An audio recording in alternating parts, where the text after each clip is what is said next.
Bismillahirrahmanirrahim. Assalamualaikum warahmatullahi wabarakatuh. Salam jumpa kembali dengan channel Dunia Warna News. Kali ini saya sebagai pengamat luar negeri khusus untuk negeri jiran Malaysia hendak membahas sesuatu yang lain. Tidak tentang Malaysia, tapi tetap berkaitan dengan Malaysia, yaitu tentang berita vonis mati Ferdi Sambo atas kasus pembunuhan Brigadir Joshua yang saat ini menjadi berita trending topik di Indonesia. Tapi ternyata berita vonis mati Ferdi Sambo tersebut telah menyebar hingga ke negeri jiran Malaysia. Sebuah media di Malaysia bernama Berita Harian telah membuat berita tentang kasus yang menghebohkan di Indonesia tersebut.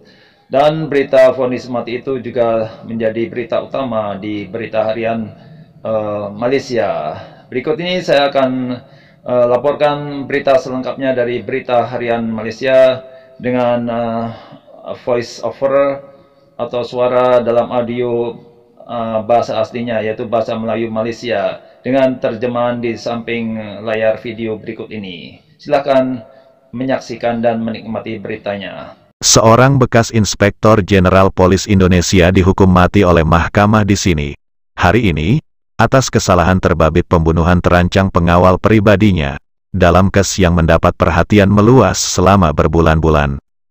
Ferdi Sambo yang juga bekas Ketua Hal Ehwal Dalaman Polis Indonesia, dijatuhi hukuman itu di hadapan panel 3 hakim selepas menjalani perbicaraan sejak Oktober tahun lalu. Hakim Wahyu Iman Santoso ketika membacakan penghakiman itu berkata, Sambo terbukti bersalah melakukan jenayah terbabit dalam pembunuhan terancang. Pendakwa Raya telah memohon hukuman penjara seumur hidup ke atas Sambo. Peguam Sambo, Arman Hanis, memberitahu pemberita bahwa pasukannya akan meneliti keputusan mahkamah itu, namun enggan memaklumkan sama ada bakal memfailkan rayuan. Sebelum ini, polis dilaporkan berkata, mangsa dikenali sebagai Brigadir Nopriansyah Yosua Huta Barat, 27, maut dalam insiden tembakan dengan seorang pegawai di kediaman Sambo. Di sini, tahun lalu, ketika perbicaraan, Sambo mendakwa pembunuhan itu tidak dirancang, dan ia didorong perasaan marah karena percaya Huta Barat telah merogol istrinya. Namun, panel hakim menolak dakwaan itu berikutan kekurangan bukti. Sebelum ini, Sambo dinamakan sebagai suspek selepas Huta Barat ditemukan terbunuh di kediaman bekas Inspektor Jenderal Polis 2 bintang itu pada Julai tahun lalu.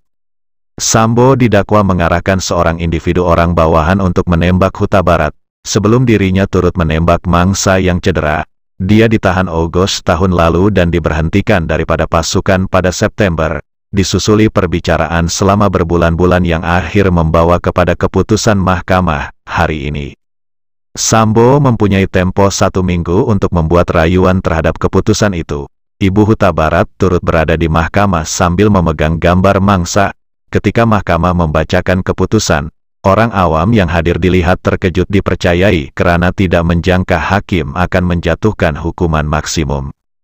Pada peringkat awal kes kematian Huta Barat terbongkar, laporan media memetik polis berkata, seorang anggota lain dalam pasukan keselamatan disyaki membunuh mangsa yang didakwa menyerang istri Sambo secara seksual.